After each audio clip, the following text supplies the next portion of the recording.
Hello नमस्कार दोस्तों, स्वागत है आप सभी का गर्व एकेडमी की एप्लीकेशन पर। आशा करता हूं कि आप लोग बहुत ही अच्छे हैं। एक बार जल्दी से आज के अपनी इस प्यारे से सेशन में जुड़ेंगे। आज हम लोग बातें करेंगे भारत के भूगोल के बारे में। पिछली क्लास में जो हमने कंप्लीट किया था वो था विश्व भूगोल, वर्ल्ड जियोग्राफी। आज हम शुरुआत करेंगे इंडियन जियोग्राफी यानी कि भारतीय भूगोल के बारे में। शिवानी हेलो,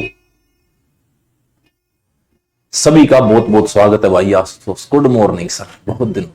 आशुतोष हम रोजाना मिलते हैं, आप ही हमें बहुत दिनों के बाद मिले हैं। ठीक है, रोजाना हमने विश्व भूगोल को कंप्लीट कर दिया है।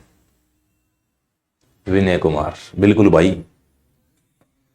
तो भाई आज जो भारत का भूगोल रहने वाली है वो पहली क्लास है भारत के भूगोल की। जब भारत के भूगोल को डिस्कस करेंगे हम लोग तो इसके अंदर भी लगभग 6 क्लासेज लगेंगी और 6 क्लासेस में मैं भारत के भूगोल को कंप्लीट करा दूंगा।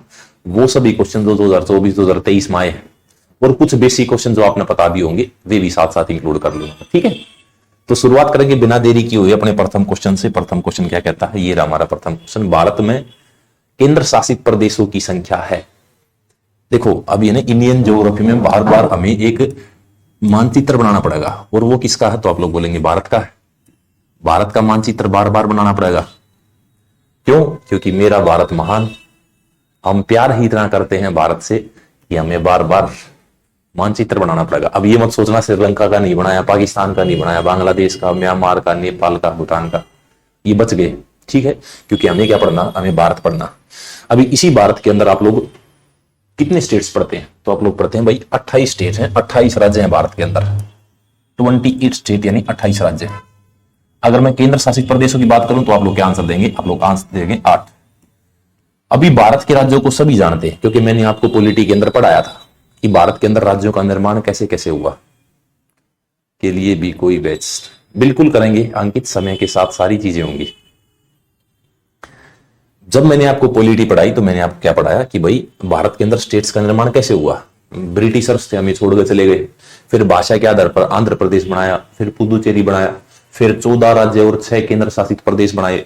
फिर उनके अंदर अनेक चेंजेस हुए। लेकिन यह बात कर रहा है केंद्र शासित प्रदेशों के बारे में। अभी आपको पता भाई केंद्र शासित प्रदेश कितने हैं, 8 केंद्र शासित प्रदेश कौन कौन से। अभी है ना इसके अंदर एक कंप्लीट सिलेबस निकल के आएगा जिसको आप लोग स्टेट के नाम से जानेंगे। मैं आपको सारे के सारे स्टेट्स पढ़ाऊंगा। स्टेट्स में देखेंगे भाई जो जम्मू कश्मीर है उसके अंदर क्या इंपॉर्टेंट है, उत्तराखंड के अंदर क्या इंपॉर्टेंट है, हिमाचल प्रदेश के अंदर क्या इंपॉर्टेंट है, या लद्दाख के अंदर क्या इंपॉर्टेंट है, गुजरात, पंजाब, राजस्थान, सभी स्टेट्स के बारे में बात करेंगे हम लोग। लेकिन अभी केंद्र शासित प्रदेशों को देख लेते हैं। केंद्र शासित प्रदेशों के बारे में आप लोग याद रखेंगे कि सबसे ऊपर जो केंद्र शासित प्रदेश है वो 2 केंद्र शासित प्रदेश है। एक का नाम क्या है, जम्मू कश्मीर। जम्मू कश्मीर के बारे में मैंने आपको क्या पढ़ाया था कि भाई जम्मू कश्मीर का निर्माण अभी हुआ है। अभी कितनी तारीख को, 31 अक्टूबर 2019 को हुआ। इतना याद कैसे रहता सर आपको? क्योंकि आप सभी मेरे साथ शिद्दत से मेहनत करते हैं तो आपकी मेहनत को देखकर मुझे याद रखना पड़ता है। ठीक है, पहले पर क्या है भाई, जम्मू कश्मीर। दूसरे पर एक केंद्र शासित प्रदेश है जिसका क्या नाम है, लद्दाख। लद्दाख। तीसरे पर एक केंद्र शासित प्रदेश है जिसका नाम क्या है, दिल्ली। चौथे पर एक केंद्र शासित प्रदेश है जिसका क्या नाम है, चंडीगढ़। चंडीगढ़। 5वें पर एक केंद्र शासित प्रदेश है जो सबसे रिसेंटली बना है। सबसे रिसेंटली बना है क्योंकि भारत के अंदर जम्मू कश्मीर के 2 टुकड़े करने के बाद 9 केंद्र शासित प्रदेश हो गए थे। फिर हम लोगों ने 2 केंद्र शासित प्रदेशों को मर्ज कर दिया, दमन दीव दादरा नगर हवेली को। तारीख है 26 जनवरी 2020 और उसकी राजधानी बना दी हमने दमन को। दादरा नगर हवेली, दादरा नगर हवेली और एक का नाम क्या है, दमन दीव। दमन दीव, इन दोनों को मर्ज कर दिया। अब इन दोनों की मर्ज राजधानी क्या है तो आप लोग बोलेंगे इनकी मर्ज राजधानी दमन। कैपिटल का नाम क्या है, दमन। ये हमारा 5वां केंद्र शासित प्रदेश। अगर मैं 6ठे केंद्र शासित प्रदेश की बात करूं तो आप लोग आंसर देंगे पुदुचेरी। पुदुचेरी भारत का 6ठा केंद्र शासित प्रदेश। अगर 7वें केंद्र शासित प्रदेश की बात करूं तो आप लोग आंसर देंगे अंडमान निकोबार। अंडमान निकोबार। अगर मैं बात करूं 8वें केंद्र शासित प्रदेश की तो आप लोग आंसर देंगे लक्षद्वीप। लक्षद्वीप। ये भारत का इनर पार्ट है। अभी अगर मैं इन्हें डिनोट करने का काम करूं कि भाई कौन सा केंद्र शासित प्रदेश कहां पर है, वैसे तो कलर तो बहुत कम पड़ जाएंगे, लेकिन फिर भी मैं कोशिश करूंगा भाई। देखो ये वाला जो एरिया है ना, ये सारा का सारा क्या है, ये है जम्मू कश्मीर। और अब हमने क्या किया, हमने लद्दाख को अलग कर दिया जम्मू कश्मीर से, तो जो ये बड़ा एरिया है ये क्या कहलाया। अभी आप लोग पढ़ते हैं भाई, एक भारत की राजधानी है बिल्कुल सेंटर में, यहां पर दिल्ली पढ़ते हैं। एक हरियाणा और पंजाब की राजधानी है, नाम क्या है, चंडीगढ़। चंडीगढ़ भी यहां है। इसके बाद में अगर दमन दीव दादर नगर हवेली की बात करूं तो आप लोग क्या आंसर देंगे, भाई दमन दीव दादर नगर हवेली यहां पर है। ये वाला जो एरिया है दमन दीव दादर नगर हवेली। इसके बाद में बात करूं किसकी, तो आप लोग बोलेंगे, आप लोग बात करें लक्षद्वीप की, तो लक्षद्वीप यहां पे है। अगर मैं बात करूं अंडमान निकोबार की, तो अंडमान निकोबार कहां पे है भाई, ये अंडमान निकोबार रहा, ठीक है। इसके बाद एक पुदुचेरी की बात करूं तो 3 स्टेट में फैला हुआ है, 3 स्टेट में फैला हुआ है। इसके जिले हैं माहे, यनम, कराईकल और पुदुचेरी, 4 जिले हैं, 3 स्टेट से फैले हुए, ठीक है। ये भारत के क्या है, भारत के केंद्र शासित प्रदेश।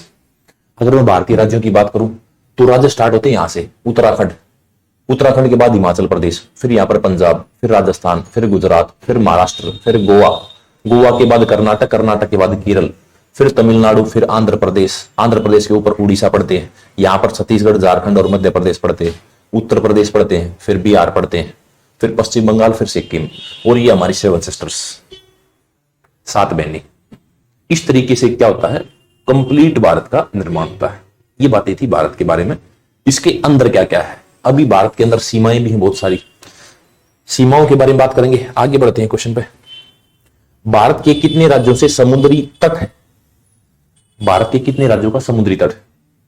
अभी भारत है ना, 3 स्थान ऐसे हैं जिनसे पानी से घिरा हुआ है। जैसे जैसे 3 चीजें हैं, एक तो आप लोग याद रखेंगे अरब सागर, अरेबियन सी, अरब सागर। दूसरा आप लोग याद रखेंगे बंगाल की खाड़ी, बे ऑफ बंगाल यानी बंगाल की खाड़ी। और तीसरा आप लोग याद रखेंगे हिंद महासागर यानी इंडियन ओशियन, हिंद महासागर, इंडियन ओशियन। ये 3 पार्ट, ये 3 ऐसे एरिया हैं जो भारत को समुद्र से तट कराते हैं।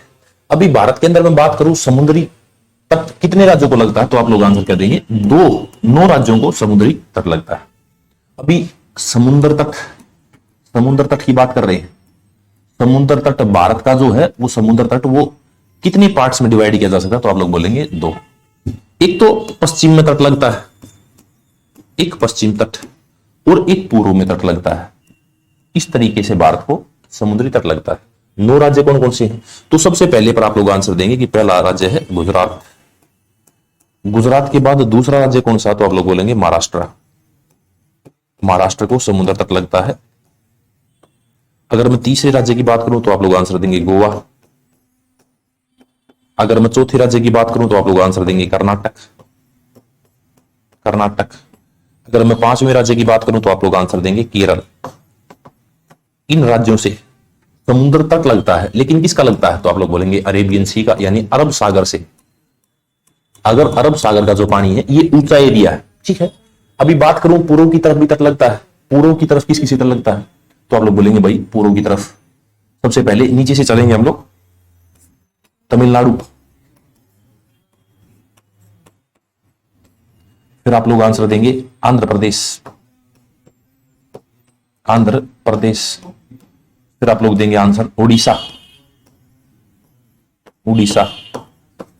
और फिर आप लोग आंसर देंगे पश्चिम बंगाल। भारत के ये 9 राज्य हैं, ठीक है। अब ये जो 4 राज्य बच गए ये कहां से सीमा बनाते हैं, तो आप लोग बोलेंगे ये बंगाल की खाड़ी से सीमा बनाते हैं। बंगाल की खाड़ी वाला जो एरिया है वो बंगाल की खाड़ी वाले एरिया से पानी टच करता है। अभी क्वेश्चन बनते हैं, इसी टॉपिक से क्वेश्चन क्या बनता है कि भाई भारत में सबसे लंबी समुद्री तटीय रेखा किसकी है, सबसे लंबी तटीय सीमा वाला राज्य, सबसे लंबी तटीय सीमा वाला राज्य किस राज्य की लगती है, तो आप लोग बोलेंगे गुजरात राज्य की लगती है। गुजरात राज्य की अगर मैं एक्चुअल बताऊं तो आप लोग आंसर देंगे 1663, लेकिन आपसे राउंड फिगर में पूछता है 1600 किलोमीटर इसकी तटीय सीमा है। फिर क्वेश्चन पूछेगा सबसे छोटी तटीय सीमा वाला राज्य, सबसे छोटी तटीय सीमा वाला राज्य कौन सा है? तो सबसे छोटी तटीय सीमा भारत के गोवा राज्य की है। गोवा राज्य की सीमा कितनी है? तो आप लोग बोलेंगे 118 किलोमीटर। 118 किलोमीटर समुद्र से तटीय सीमा किसकी है? गोवा की। सबसे बड़ी, तो आप लोग क्या आंसर देंगे? सबसे बड़ी तटीय सीमा वाला राज्य गुजरात। ओके, आगे बढ़ते हैं नेक्स्ट क्वेश्चन। भारत के पश्चिमी तट के दक्षिणी विस्तार को कहा जाता है कोंकण, कन्नड़, मालाबार और कोरोमंडल। 4 ऑप्शन दे दिए। अभी आ गया तट। तट 2 प्रकार के बताए मैंने आपको। 2 प्रकार के कौन कौन से हैं? तो आप लोग बोलेंगे एक तरफ है पश्चिमी तट, एक भारत के पश्चिमी तट। देखो आप लोग इतना जानते होंगे कि भाई भारत के अंदर 4, ये भारत है, इस भारत के अंदर 4 दिशाएं कौन कौन सी होंगी, इतना आप लोग जानते होंगे। ठीक है, ये जो है अगर मैं इसको ऐसे डिसाइड करूं ऐसे, तो ये हो गया नॉर्थ, ये हो गया साउथ, ये हो गया ईस्ट और ये हो गया वेस्ट। ये 4 दिशाएं हैं। अभी इन 4 दिशाओं में 2 क्षेत्र ऐसे हैं जिनसे तटीय सीमा लगती है, एक पश्चिम में एक पूर्व में। अगर मैं पश्चिम की बात करूं तो पश्चिम में कौन कौन सी तट है? तो सबसे पहले आप लोग बोलते हैं भाई पहला तट है कठियावाड़ तट, कठियावाड़ तट। फिर अगर मैं दूसरे तट की बात करूं तो आप लोग आंसर कह देते हैं कोंकण तट, कोंकण तट। फिर तीसरा आप लोग क्या आंसर देते हैं? मंगलुरु तट, या इसी मंगलुरु तट को आप लोग केंद्रा तट के नाम से भी जानते हैं, केंद्रा कोस्ट। अगर मैं सबसे लास्ट वाले की बात करूं तो आप लोग क्या आंसर देंगे? मालाबार कोस्ट, यानी कि मालाबार तट। भारत के ये 4 तट हैं इस एरिया में, तो पश्चिमी एरिया में। अगर मैं बात करूं पूर्वी एरिया में, तो पूर्वी एरिया में 3 तट हैं। सबसे पहले आप लोग याद रखते हैं उड़ीसा के अंदर उत्तरी सरकार तट, नॉर्दर्न गवर्नमेंटल कोस्ट। अगर मैं दूसरा बात करूं तो आप लोग आंसर देंगे गोलकुंडा तट, गोलकुंडा तट। और अगर मैं तीसरा बात करूं तो आप लोग क्या बोलेंगे? कोरोमंडल तट। ये क्या है? ये भारत के तट है, इतने तट।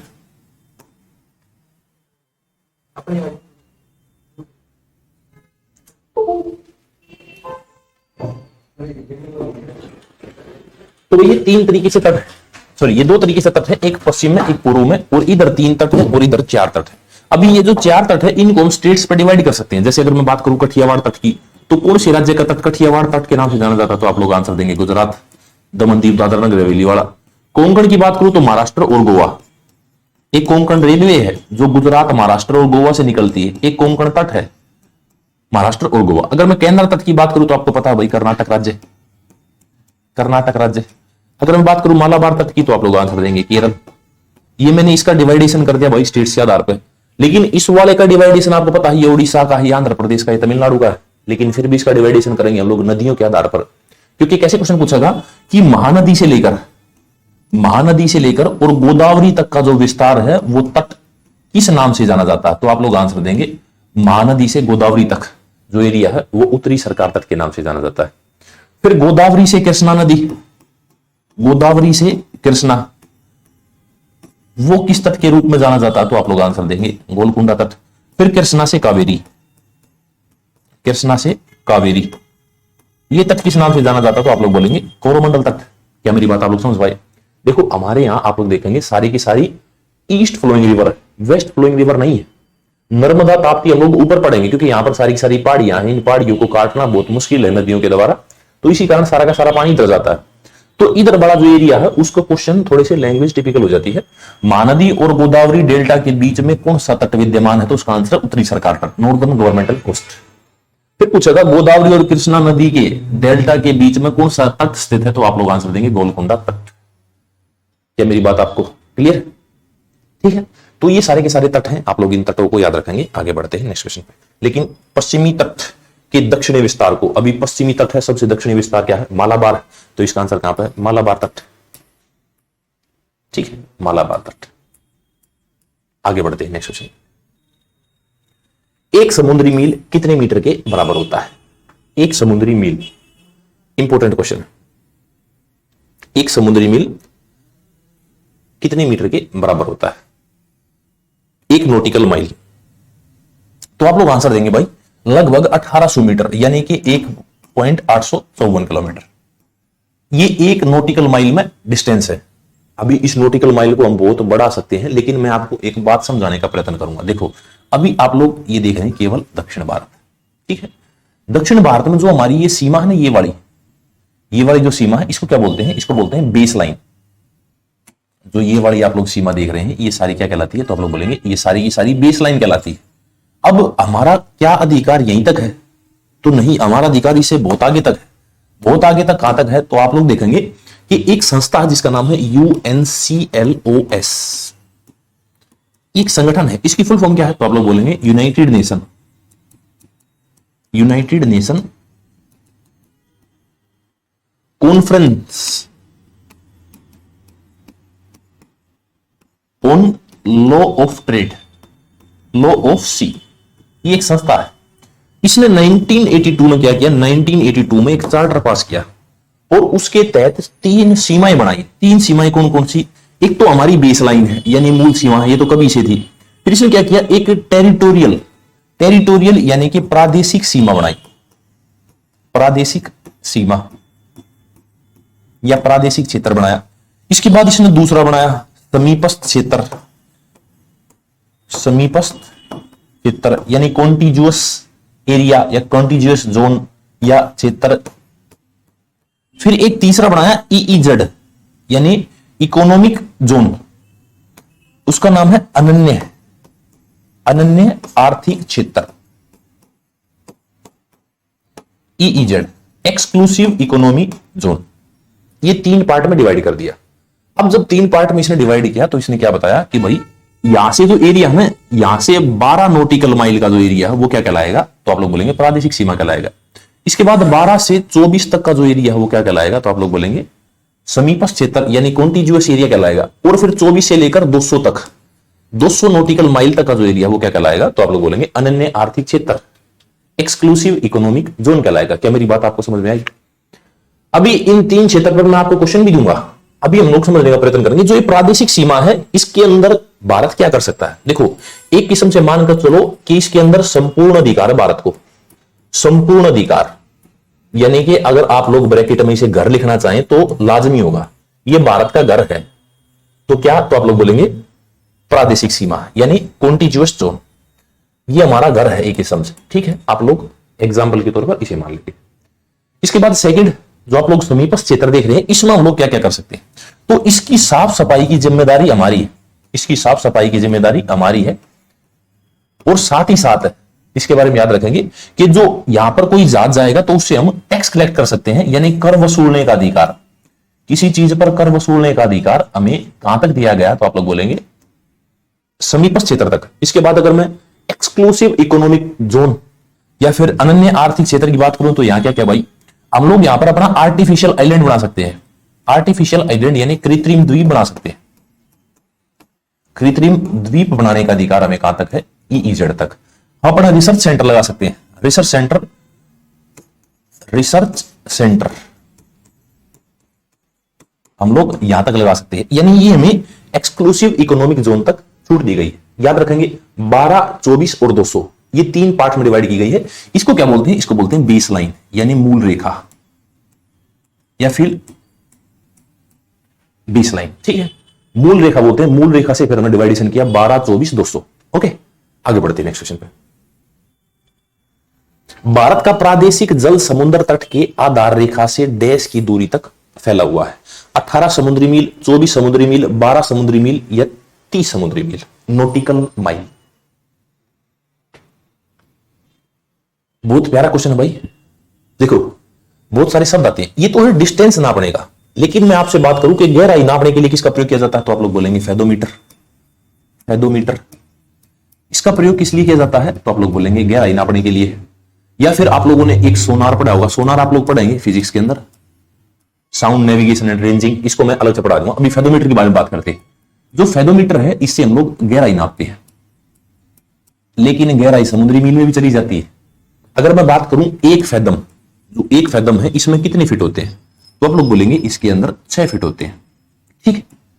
अभी अगर मैं 10 फैदम बना दूं तो 10 फैदम से क्या बन जाएगा? तो आप लोग बोलेंगे एक केबिल बन जाएगा, एक केबिल। अगर मैं 100 केबिल बना दूं 100 केबिल से मापना मेजरमेंट शुरू करूं तो क्या बन जाएगा, तो आप लोग बोलेंगे 1 समुद्री मील बन जाएगा। क्या मेरी बात इस तरीके से भी समझ में आ रही है आपको? ठीक है, ये डिसाइड किया जाता है समुद्र के अंदर, जो समुद्र वाला एरिया है उसके अंदर। अभी पूछा गया भारत का प्रादेशिक जल समुद्र तट की आधार रेखा से डैश की दूरी पर है, 18, 24, 12 और 30। तो मैंने आपको 12, 24 और 200 तीन ही तो शब्द बताए हैं, तो आप लोग क्या आंसर दे देंगे, आप लोग बोलेंगे 12 समुद्री मील तक, यानी 12 नॉटिकल माइल तक। ठीक है, भारत की सीमा का विस्तार। ओके, आगे बढ़ते हैं नेक्स्ट क्वेश्चन पे। नेक्स्ट में समझ में आ जाएगा तो बच गया होगा। बहुत प्यारा क्वेश्चन। इंदिरा पॉइंट भारत का दक्षिणतम बिंदु ग्रेट निकोबार द्वीप के डैश सिरे पर स्थित है। कितना प्यारा क्वेश्चन। देखो, दक्षिणतम बिंदु की बात होगी, ये मैं आपको एक भारत बना के दिखाता हूं, ये भारत है। अब इस भारत की क्या है, 4 पॉइंट है, 4 के भी 5 पॉइंट है। 5 पॉइंट कैसे कैसे, तो सबसे उत्तरी पॉइंट, फिर एक दक्षिणी पॉइंट, फिर हमारा यहां पर अंडमान निकोबार भी तो है, यहां पर दक्षिणतम पॉइंट, फिर यहां पर पूर्वी पॉइंट और यहां पर पश्चिमी पॉइंट। ये 4 पॉइंट है ना भारत के। ठीक है, अब इसी से क्वेश्चन पूछा गया कि दक्षिणतम बिंदु ग्रेट निकोबार द्वीप के डैश सिरे पर स्थित है, तो आप लोग क्या आंसर देंगे, दक्षिणी सिरे पर है, क्योंकि हमारा दक्षिणतम बिंदु है। तो इसका आंसर क्या देंगे आप लोग, तो आप बोलेंगे इसका आंसर होगा दक्षिणी, यानी साउदर्न। अभी एक बात समझने का प्रयत्न करेंगे, ये सारे के सारे याद रखने पड़ेंगे। तो अगर मैं बात करूं उत्तरी बिंदु का क्या नाम है, तो आप लोग बोलेंगे इंदिरा कोल। इंदिरा कोल कहां पर है, जम्मू कश्मीर के अंदर है। आज तो लद्दाख वाला एरिया, लेकिन यहां पर लिख देता हूं मैं जम्मू कश्मीर। इसके बाद क्या रखेंगे, जो दक्षिणी बिंदु है इसका क्या नाम है, तो आप लोग इसका नाम बोलेंगे कैप केमोरिन। कैप केमोरिन, या इसी को आप लोग नाम देंगे कन्याकुमारी। कन्याकुमारी। और ये जो दक्षिणतम बिंदु है, इस दक्षिणतम बिंदु के बारे में याद रखेंगे। इस दक्षिणतम बिंदु के बारे में आप लोग याद रखेंगे कि भाई इसका नाम है इंदिरा पॉइंट, या फिर इसी इंदिरा पॉइंट को एक और नाम से भी जाना जाता है, इसका नाम है पिग्मेलियन पॉइंट। Pygmalion point. अभी हम लोग देशांतर और अक्षांश रेखाओं के बारे में भी यहीं से बात करना शुरू करेंगे भारत के अंदर। अभी अगर मैं बात करूं पूर्वी बिंदु, पूर्वी बिंदु का नाम है वालांगू। वालांगू, या फिर आप लोग इसी को कीबीथू के नाम से जानते हैं। कीबीथू कहां पर है, तो आप लोग बोलेंगे अरुणाचल प्रदेश के अंदर है, अरुणाचल प्रदेश। फिर मैं बोलूं सबसे पश्चिमी बिंदु कौन सा है, तो आप लोग यहां पर बोलेंगे गोहार माता। गोहार माता। इसी को आप लोग किस जिले में पढ़ते हैं, तो आप लोग बोलेंगे सरकरीक जिले में पढ़ते हैं। किस राज्य के अंदर है, तो आप लोग आंसर देंगे गुजरात राज्य के अंदर है। क्या मेरी बात आपको समझ में आई? ये 4 बिंदु हैं भारत के, उत्तरी, पश्चिमी, पूर्वी, दक्षिणी। इसके बारे में हम लोग पढ़ते हैं पिग्मेलियन पॉइंट। 2004 में सुनामी आई थी, डूब गया था। 2004 में भारत के अंदर सुनामी आई थी, सभी को पता भाई। सुनामी के बाद ही भारत के अंदर एक संस्था बनाई गई, NDRF, national disaster response force. ठीक है, ये बिंदु है। ठीक है, अभी आगे बढ़ते हैं हम लोग, आगे और बातें करेंगे। भारत का सुदूर उत्तरी बिंदु कौन सा? अब इसका आंसर तो आप इजीली दे देंगे, लेकिन मैंने आपको पृथ्वी पढ़ाई थी, इस तरीके से पृथ्वी पढ़ाई।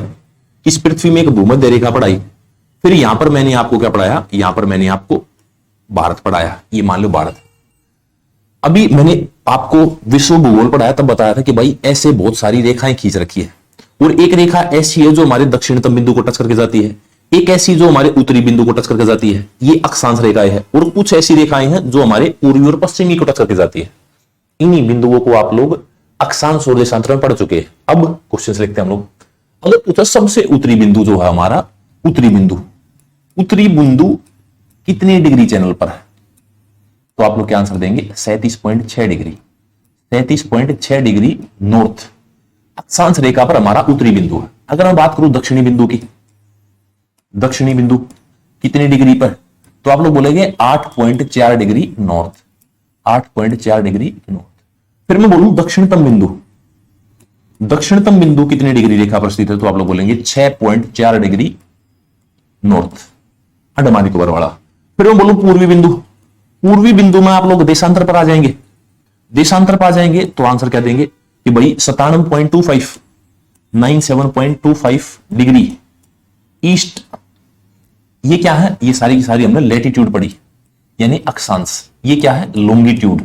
ठीक है, ये डिफरेंस आप लोग याद रखेंगे। इसके बाद हम बात करूं सबसे पश्चिमी बिंदु। पश्चिमी बिंदु कितने डिग्री पर है, तो आप लोग बोलेंगे 68.7 degree eastern longitude. Eastern longitude. क्या मेरी बात आपको समझ में आई? ये डिग्री रेखाएं हैं, ये याद रखनी है आपको। भारत जो है, भारत 32,87,000 32.87 लाख वर्ग किलोमीटर में फैला हुआ है। ठीक है, 32.87 लाख वर्ग किलोमीटर में, और पृथ्वी का लगभग 17% एरिया भारत कवर करता है। 17% एरिया। ये बातें आपको बेसिक नहीं, आपको पता है, लेकिन आपको ये बातें भी याद रखनी है कि उत्तरी, दक्षिणी, पूर्वी, पश्चिमी कौन सा बिंदु। अभी आप लोग देखेंगे भाई, ये भारत है। भारत में मैंने अभी केवल इतना बताया कि भाई अक्षांश रेखाएं हैं और इस तरीके से जाती हैं, लेकिन आप लोग देखते हैं कि भाई भारत के अंदर एक रेखा है जो बीचों बीच जाती है। इसका नाम क्या, तो आप लोग बोलेंगे 23.5 डिग्री नॉर्दर्न लैटिट्यूड। अक्षांश रेखा 23.5 डिग्री, इसी को आप लोग कर्क रेखा के नाम से जानते हैं। कर्क रेखा भारत को बिल्कुल बीचों बीच दो भागों में बांटती है। जब कर्क रेखा बांटती है तो क्वेश्चन आता है, कर्क रेखा पर भारत के कितने राज्य आते हैं, तो आप लोग बोलेंगे कर्क रेखा पर भारत के 8 राज्य आते हैं। भारत के 8 राज्यों से होकर कर्क रेखा गुजरती है। अभी 8 राज्यों के नाम, तो सबसे पहले ये गुजरात के अंदर जाती है, तो पहला राज्य कौन सा हो गया, आप लोग बोलेंगे गुजरात। फिर मैं बात करूं दूसरे राज्य की, तो आप लोग दूसरा राज्य बोलेंगे राजस्थान। अगर मैं तीसरे राज्य की बात करूं तो आप लोग क्या आंसर देंगे, तीसरा राज्य मध्य प्रदेश। मध्य प्रदेश। अगर मैं चौथे राज्य की बात करूं तो आप लोग आंसर देंगे छत्तीसगढ़। छत्तीसगढ़। अगर मैं पांचवें राज्य की बात करूं तो आप लोग आंसर देंगे झारखंड। झारखंड। अगर मैं छठे राज्य की बात करूं तो आप लोग देंगे आंसर पश्चिम बंगाल। अगर मैं सातवें राज्य की बात करूं तो आप लोग आंसर देंगे त्रिपुरा। अगर मैं 8वें राज्य की बात करूं तो आप लोग आंसर देंगे मिजोरम। भारत के 8 राज्य जो कर्क रेखा पर। अभी क्वेश्चन आता है, सबसे ज्यादा कर्क रेखा डिस्टेंस कवर करती है वो किस राज्य से करती है, तो आप लोग आंसर देंगे सबसे ज्यादा मध्य प्रदेश के अंदर डिस्टेंस कवर करती है। फिर पूछेगा सबसे कम, यानी इसका एक जिला है, उस जिले में से जाती है, डूंगरपुर स्थान है राजस्थान के अंदर, वहां से निकलती है, तो सबसे कम जो कर्क रेखा वो किस राज्य से गुजरती है, तो आप लोग आंसर देंगे राजस्थान। अभी ये तो होगी भाई 23.5 डिग्री। एक रेखा ऐसी भी तो पढ़ाई थी मैंने कि भाई ऐसे देशांतर रेखा भी तो पढ़ाई थी, तो एक देशांतर रेखा ऐसी है जो बिल्कुल यहां से भारत की ऐसे जाती है। इसका नाम क्या है, तो आप लोग बोलेंगे 82 degree eastern. 82 degree eastern longitude. Eastern longitude या देशांतर रेखा। इससे हम लोग क्या करते हैं, इससे हम लोग अपने भारत का समय निर्धारित करते हैं। समय निर्धारित करते हैं। और एक रेखा पढ़ाई थी मैंने आपको विश्व भूगोल के अंदर, ग्रीनविच। उस ग्रीनविच से 5.5 घंटे आगे है ये 82 डिग्री। 5.5 घंटे आगे है ग्रीनविच से। ठीक है, ये बातें क्वेश्चंस की है, आप लोग समझ पाएंगे। अभी ये जो 82 डिग्री है भारत के कितने राज्यों से गुजरती है, तो आप लोग आंसर देंगे 5 राज्यों से गुजरती है। 5 राज्यों से गुजरती है। 5 राज्य कौन कौन से हैं, तो 3 तो प्रदेश के नाम पे है। जैसे एक आप लोग देंगे उत्तर प्रदेश। उत्तर प्रदेश। दूसरा आप लोग आंसर देंगे मध्य प्रदेश। मध्य प्रदेश। तीसरा आप लोग आंसर देंगे आंध्र प्रदेश। ये 3 तो प्रदेश याद हो जाएंगे। एक राज्य है जिसका नाम क्या है, उड़ीसा। चौथा राज्य आप लोग उड़ीसा याद रखेंगे। और 5वां राज्य आप लोग क्या रखेंगे, छत्तीसगढ़। आप लोग इतना समझ पाए कि भाई 5 राज्यों से गुजरती है। अभी यूपी में एक जगह है इलाहाबाद। उसी इलाहाबाद का एक जिला है जिसका नाम है मिर्जापुर। उसी मिर्जापुर के अंदर एक स्थान है जिसका नाम है नैनी। नैनी। यहां से क्या करते हैं हम लोग, यहां से भारत का समय निर्धारित करते हैं। यदि हमें भारत का समय निर्धारित करना तो मिर्जापुर नैनी के अंदर आप लोग समय के लिए एक तड़ा लगा रखा है। ये बातें याद रखेंगे। आगे बढ़ते हैं नेक्स्ट क्वेश्चन पे। उत्तरी बिंदु आप लोगों ने आंसर दिया ही भाई इंदिराकोल। इंदिराकोल भारत का सबसे उत्तरी बिंदु। ठीक, आगे बढ़ते हैं नेक्स्ट क्वेश्चन। भारत की भूमि सीमा की कुल अनुमानित लंबाई कितनी है। प्यारा क्वेश्चन, जल्दी से आंसर देंगे आप लोग, उसके बाद हम लोग इसके बारे में बात करेंगे। भारत की भूमि सीमा की कुल अनुमानित लंबाई, देखो ये है भारत। अभी ये तो हम लोगों ने पढ़ लिया कि भाई भारत की समुद्री सीमा कहां कहां लगती है, लेकिन अब सतलीय सीमा, क्योंकि यहां पर तो आपको पता भाई एक देश है पाकिस्तान, फिर एक देश अफगानिस्तान, फिर एक देश है चाइना, फिर एक देश है नेपाल, फिर एक देश है भूटान, फिर एक देश है म्यांमार, और फिर एक देश है बांग्लादेश। इनके साथ भारत लैंड बाउंड्री बनाता है। जब लैंड बाउंड्री बनाता है तो यहीं से हम लोग एक ग्राफ समझने की कोशिश करेंगे, भारत की सीमा। अभी मैं भारत की सीमा को दो भागों में बांट सकता हूं। दो भाग कौन कौन से, तो आप लोग बोलेंगे एक तो है सतलीय सीमा, सतलीय सीमा, और दूसरा भाग क्या है, तो आप लोग बोलेंगे दूसरा जलीय सीमा, जलीय सीमा। लेकिन इस जलीय सीमा को भी दो भागों में तोड़ सकता हूं मैं। जलीय सीमा भी दो भागों में टूट सकती है। एक है मुख्य भूमि के अंदर, एक मुख्य भूमि की जलीय सीमा है, और एक संपूर्ण जलीय भूमि की सीमा, संपूर्ण। इस तरीके से डिवाइडेशन कर सकते हैं। अब सतलीय सीमा का तो आपको पता चल गया भाई, इन स्टेट से लगती है, यहां पर 3488 3488 लगती है, यहां पर 106 किलोमीटर लगती है, यहां पर 3488, यहां पर 1751 किलोमीटर लगती है, यहां पर 699 लगती है, और यहां पर 1643 लगती है, यहां पर 4096 लगती है। ये तो आपको पता है, ये तो बेसिक चीजें है कि भाई किस देश के साथ कितनी सीमा लगती है। अब इतनी सीमा जो लगती हैं, इन सीमाओं को अगर मैं जोड़ दूंगा तो टोटल कितना आ जाएगा, लगभग 15,200। यानी भारत की सतलीय सीमा की लंबाई कितनी होगी, 15,200। ये तो आंसर आपको पता चल गया। लेकिन जलीय सीमा भी तो है। अभी जलीय सीमा को समझने का प्रयत्न करेंगे। ये मान लो ये अपना है साउदर्न इंडिया। एक तो जलीय सीमा ये वाली, एक जलीय सीमा कहां पर है, ये वाली, ये जो मैंने अभी आपको पढ़ाई थी थोड़ी देर पहले। लेकिन एक जलीय सीमा यहां भी तो बच गई, एक जलीय सीमा यहां भी तो बच गई। ये क्या है, ये है मेनलैंड यानी मुख्य भूमि। ये क्या है, ये है मुख्य भूमि, और ये है दोनों को मिलाकर संपूर्ण। अगर मैं बात करूं मुख्य भूमि की जलीय सीमा की लंबाई कितनी है, तो आप लोग क्या आंसर देंगे, आप लोग बोलेंगे 6100 किलोमीटर, 6100 किलोमीटर। लेकिन अगर मैं संपूर्ण की बात करूंगा तो आप लोग आंसर देंगे 7516.6, 7516.6 किलोमीटर संपूर्ण जलीय सीमा की लंबाई है। यानी इंक्लूडिंग अंडमान निकोबार एंड लक्षद्वीप, इन दोनों को जोड़ने के बाद 7516.6 किलोमीटर हो जाती है। ठीक है, मेरी बात आपको समझ में पाई। ये बात याद रखेंगे आप लोग। तीन ही बात आती है, इनके बारे में आप लोग आगे भी लिखेंगे भाई, 3488 है, 106 है, ये 3488 नहीं है, 3323 भाई, ये sorry for the inconvenience, 3323, 3323 kilometer सीमा भारत पाकिस्तान की, चाइना की 3488 और सबकी। ये 9 है, कभी कोई बच्चा 690 सोच ले। ठीक है, आगे बढ़ते हैं नेक्स्ट क्वेश्चन। भारत का उत्तर दक्षिणी विस्तार किलोमीटर में कितना है, भारत का उत्तर दक्षिणी विस्तार। अभी दो विस्तार याद रखेंगे आप लोग। दो विस्तार कौन कौन से याद रखेंगे, एक तो विस्तार याद रखेंगे आप लोग कि भाई भारत का यहां से सबसे नॉर्दर्न बिंदु से और साउदर्न बिंदु तक आ गया, एक तो ये विस्तार है। और दूसरा विस्तार कौन सा याद रखेंगे आप लोग, यहां से स्टार्ट होता है और यहां से यहां तक चला जाता है, ये दो विस्तार। अगर मैं बात करूं कि भाई जो ये अपना ये उत्तर से दक्षिण तक आया है, इसकी लंबाई कितनी है, तो आप लोग आंसर देंगे 3214। लेकिन मैं बोलूं इसका विस्तार कितना है, तो आप लोग बोलेंगे 2933, 2933 किलोमीटर। ठीक है, उत्तर से दक्षिणी भी याद हो गया और पूर्व से पश्चिम भी याद हो गया। ये मैंने आपको बताया था भाई, ये अपना ईस्टर्न पॉइंट है, ये अपना वेस्टर्न पॉइंट है, ये अपना नॉर्थ पॉइंट है, ये अपना साउथ पॉइंट है। ठीक है, डिस्टेंस मेजर किया है 32,87,000 में। जब आप उत्तर से दक्षिण तक जाएंगे तो कितना रहेगा, तो आप लोग आंसर देंगे 3214। और अगर आप पूर्व से पश्चिम आएंगे तो आपका क्या रहेगा, तो आप लोग बोलेंगे 2933 किलोमीटर। ठीक है, ये बातें आप लोग इस सीमाओं से याद रखेंगे भारत के कुल क्षेत्रफल में। अभी मैंने आपको बताया था कि भाई यहां से एक रेखा जाती है, भूमध्य रेखा, और यहां पर एक अपना स्टेट यूनियन टेरिटरी में अंडमान निकोबार। क्वेश्चन आता है ये 0 डिग्री रेखा है, इससे और यहां तक अंडमान निकोबार के इंदिरा पॉइंट तक का डिस्टेंस कितना है, तो आप लोग आंसर देंगे 876 किलोमीटर।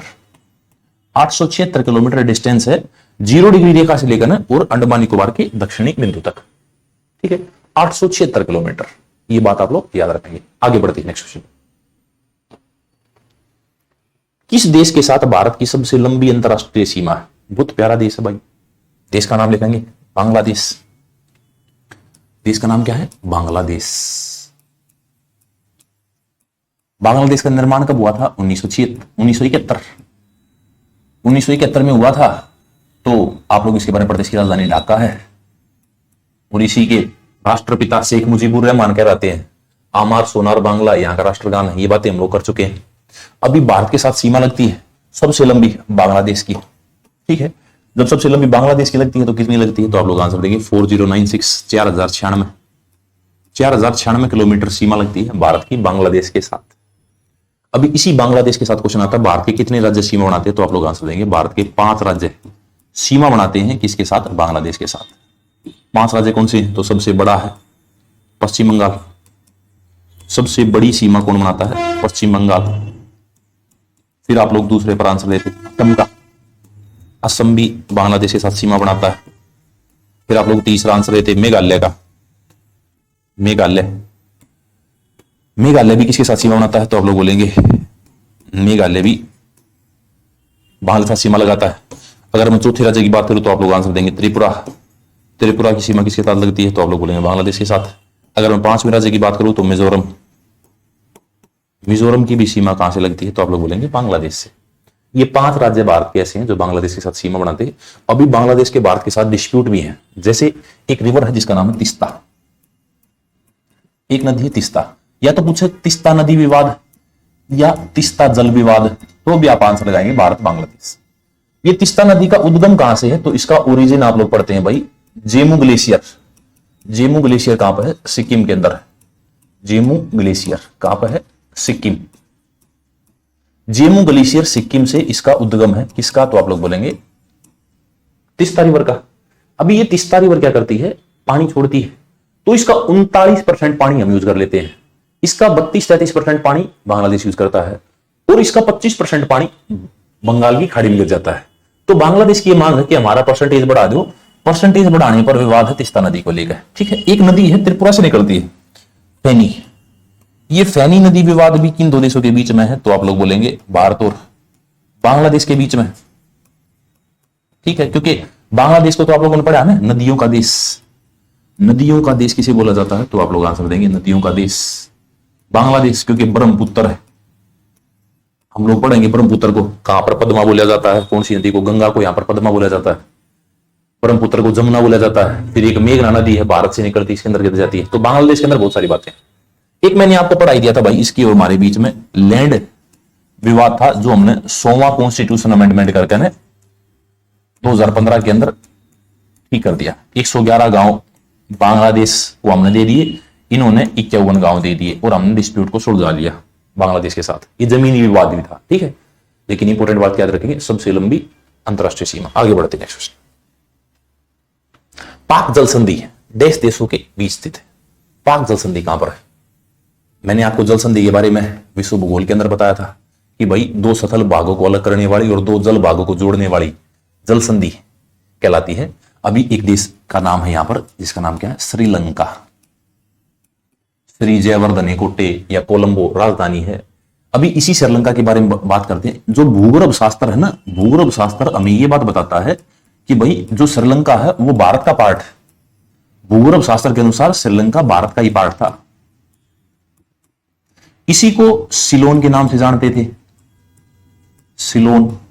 इसी को सिंगल के नाम से जानते थे। ये सारे के सारे नाम श्रीलंका के हैं। यानी भारत का पहले पार्ट था, फिर भारत से अलग होता चला गया। जब भारत से अलग होता चला गया श्रीलंका, तो यहां की एक नदी है जिसका नाम है महावेली गंगा। वो भी एग्जाम के पॉइंट ऑफ व्यू से इंपॉर्टेंट है। किस देश की नदी है? तो आप लोग आंसर देंगे श्रीलंका की। अभी इसी श्रीलंका का एक सबसे उत्तरी जिला है जिसका क्या नाम है? तो उत्तरी जिले का नाम है जाफना। और भारत का सबसे दक्षिणी गांव है धनुषकोटी।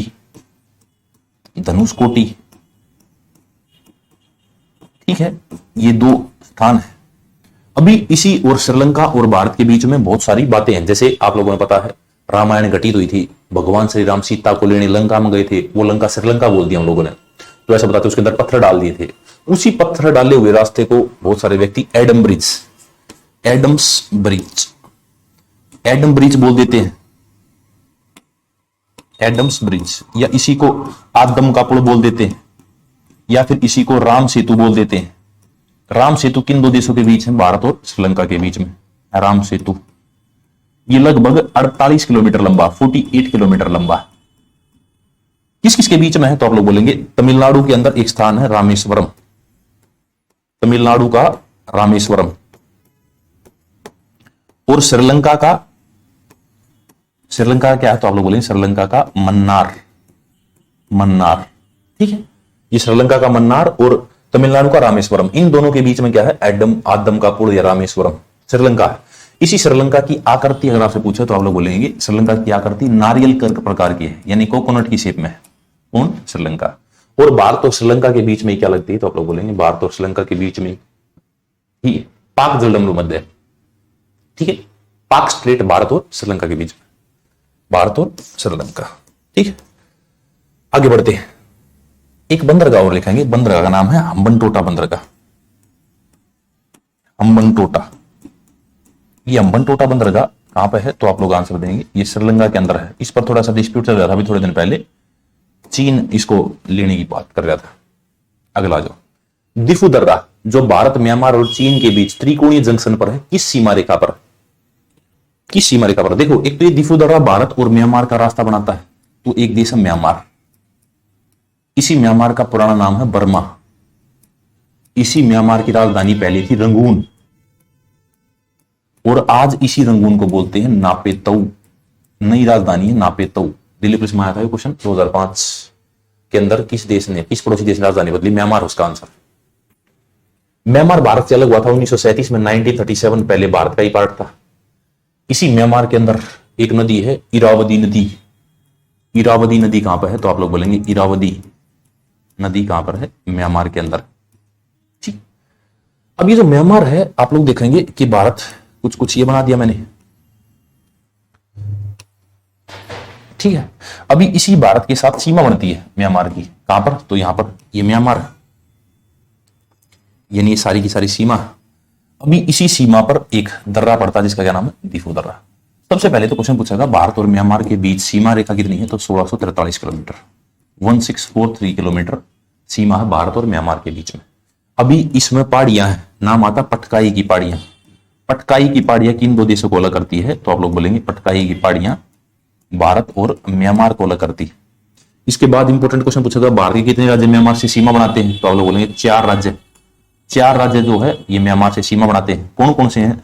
सबसे पहले है अरुणाचल प्रदेश, अरुणाचल प्रदेश। दूसरे पर क्या है? तो आप लोग बोलेंगे दूसरे पर नागालैंड, नागालैंड। अगर मैं बोलूं तीसरे पर कौन सा राज्य सीमा बनाता है? तो तीसरे पर है इसका मणिपुर। और अगर मैं चौथे पर बात करूं तो आप लोग बोलेंगे मिजोरम। ये 4 राज्य भारत और किसके बीच में सीमा बनाते हैं? तो आप लोग बोलेंगे भारत और म्यांमार के बीच में सीमा बनाते हैं। अभी इसी भारत और म्यांमार के बीच में एक द्वीप है जिसका नाम है कोको आइलैंड। कोको जो द्वीप है ये म्यांमार का है, लेकिन भारत के प्रधानमंत्री जवाहरलाल नेहरू के द्वारा, जवाहरलाल नेहरू ने ये गिफ्ट किया था कोको आइलैंड। किसके पास है? तो आप लोग बोलेंगे ये म्यांमार के पास। एक यहाँ की प्रधानमंत्री थी आंग सांग सूकी, अब तो वो जेल में है, आंग सांग सूकी। इनके बारे में हम लोग बुक पढ़ते हैं कि भाई freedom at midnight, freedom from fear, ये किताबें आती हैं, वो किताबों के बारे में बात करते हुए आंग सांग इसके पिता हैं, सूकी इसकी माता है। ठीक है, और अगर मैं बात करूं दिफू दर्रा भारत, म्यांमार और चीन पर है, ये मैकमोन लाइन पर स्थित है। मैकमोन लाइन की बात कर लेंगे हम लोग। आगे बढ़ते हैं नेक्स्ट क्वेश्चन। एलओसी का पूर्ण रूप क्या है? एलओसी जो लगभग 758 किलोमीटर लंबी है, 758 किलोमीटर लंबी है एलओसी। इसकी फुल फॉर्म पूछ ली। अभी ये कहां पर है एलओसी? ये भी तो बात इंपॉर्टेंट है। तो आप लोगों ने ये क्या देखा? भारत, भारत का जो जम्मू कश्मीर है उस कश्मीर का थोड़ा पार्ट पाकिस्तान के पास है, और बीच में एक रेखा खींच दी, उसी रेखा को आप लोग क्या बोलते हैं?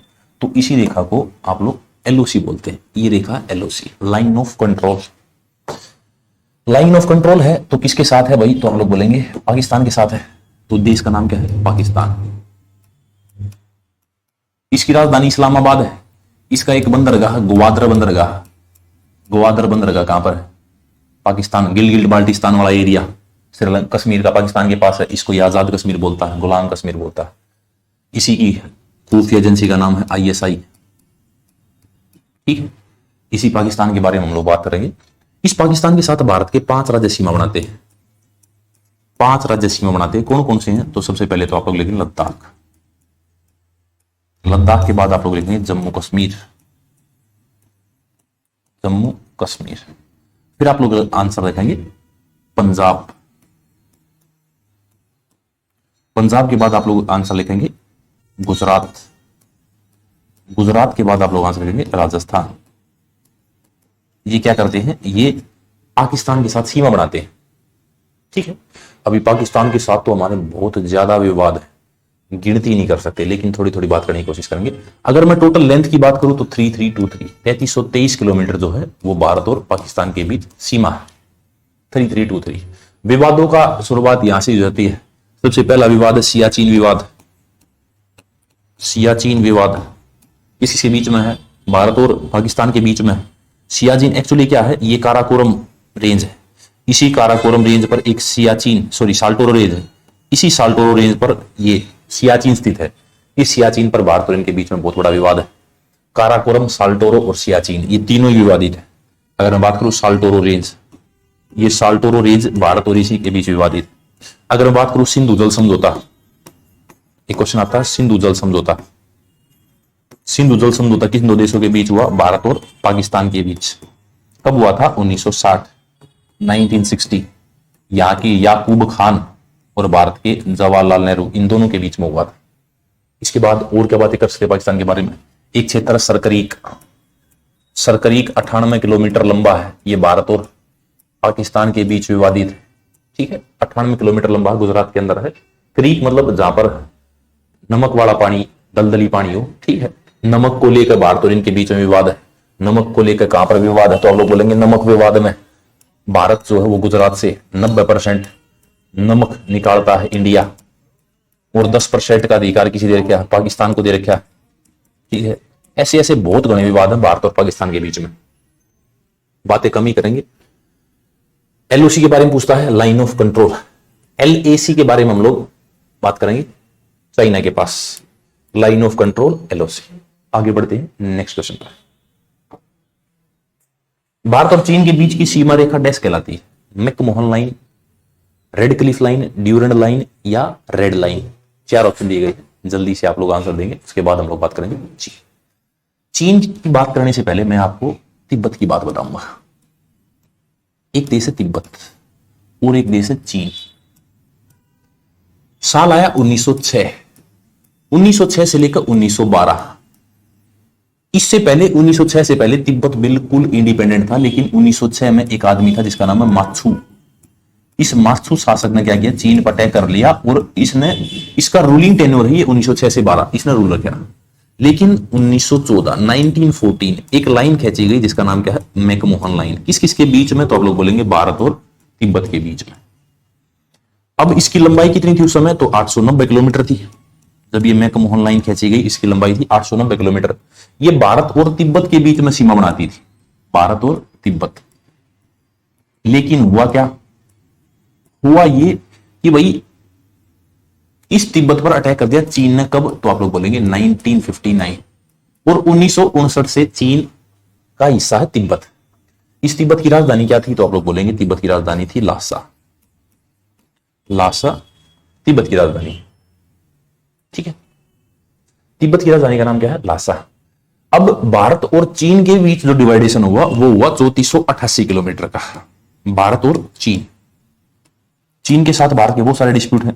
लेकिन सीमा कितने राज्यों से लगती है? तो 5 राज्यों से सीमा लगती है। 5 राज्यों से सीमा कौन कौन से लगती है चीन की? तो आप लोग बोलेंगे पहले वाला क्या है? लद्दाख। लद्दाख के बाद आप लोग उत्तराखंड याद रखेंगे। उत्तराखंड के बाद आप लोग हिमाचल प्रदेश याद रखेंगे। हिमाचल प्रदेश के बाद आप लोग सिक्किम याद रखेंगे।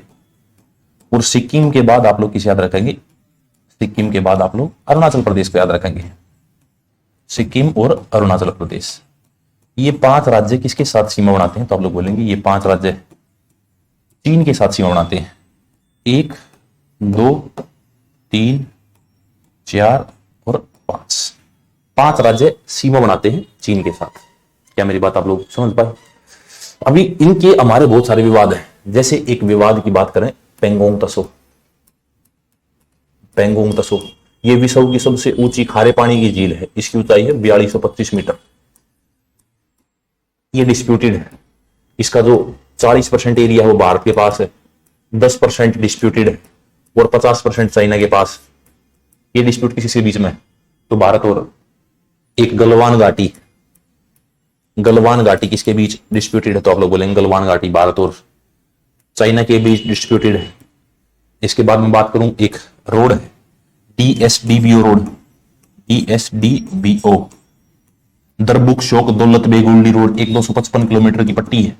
ये किस किस के बीच में विवादित है? भारत और चीन के बीच में। इसका पूरा नाम है दरबुक शोक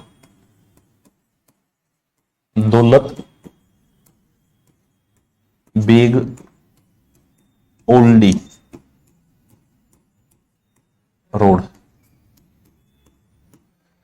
दरबुक शोक दौलत बेग ओल्डी रोड, ठीक है। ये शोक एक नदी है, नुब्रा शोक की सहायक नदी है और शोक सिंधु की सहायक नदी है। हमेशा बात करें नदियों में, यहां पर आप लोग याद रखेंगे भाई कि भारत और चीन के बीच सीमा रेखा कहलाती है। तो आंसर क्या देंगे आप लोग? आंसर देंगे मैकमोहन लाइन, ठीक है, मैकमोहन रेखा।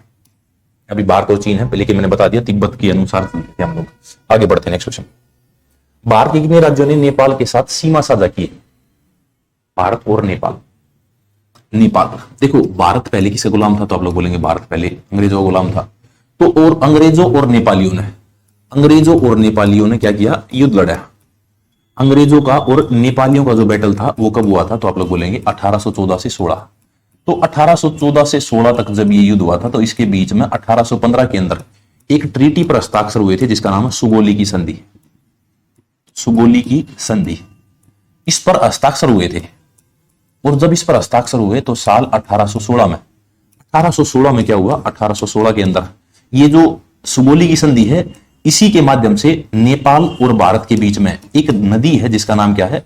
काली नदी। ये काली नदी को सीमा मान लिया। काली नदी किन दो देशों को अलग करती है? तो आप लोग बोलेंगे भारत और नेपाल को अलग करती है।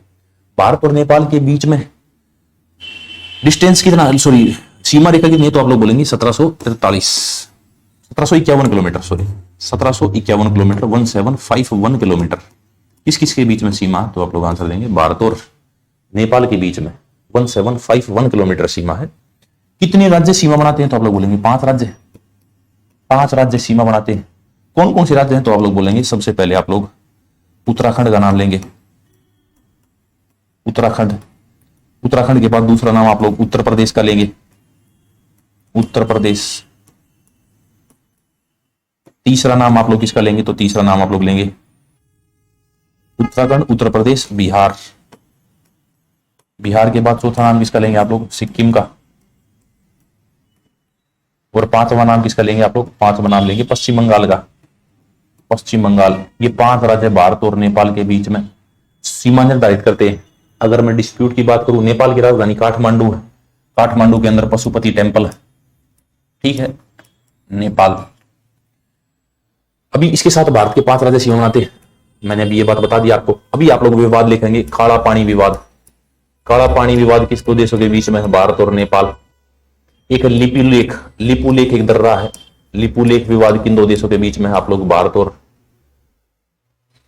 नेपाल याद रखेंगे। एक है लिम्पियादुरा विवाद। ये किन दो देशों के बीच में? तो आप लोग बोलेंगे लिम्पियादुरा विवाद भारत और नेपाल के बीच में।